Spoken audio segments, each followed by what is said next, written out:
अस्सलाम वालेकुम नाज़रीन, आप देख रहे हैं PTN न्यूज और मैं हूं आपकी होस्ट सुंबल ज़िया। शामिल करते हैं आज की अहम खबरें। अगले साल दुनिया किस तारीख को ख़त्म हो जाएगी? हैरान कुन पेशगोई।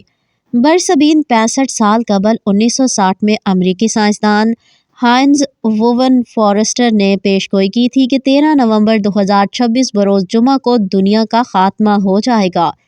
तफसीली रिपोर्ट के मुताबिक अमरीकी साइंसदान हाइंज वुवन फॉरेस्टर ने पेशगोई में बताया था कि इंसानी आबादी में लामुतनाही इजाफा दुनिया के खात्मे की वजह बनेगा। इंसानी नस्ल आखिरकार या तो ज़्यादा आबादी की वजह से ख़त्म हो जाएगी या फिर न्यूक्लियर जंग या दीगर ख़तरनाक तरीक़ों से खुद तबाह हो जाएगी। साइंसदान ने यह भी कहा कि अगर इंसान अपनी आबादी कंट्रोल करने के लिए इक़दाम करे, जैसे ज़्यादा बच्चों वाले ख़ानदानों पर भारी टैक्स लगाना, तो इस तबाही को रोका जा सकता है। वाज़ेह रहे कि इससे कबल भी दुनिया के खात्मे की कई पेशगोइयाँ की जा चुकी हैं। न्यूज स्टूडियो से अब तक के लिए इतना ही। मज़ीद खबरों और अपडेट्स के लिए देखते रहें PTN न्यूज। अल्लाह निगहबान।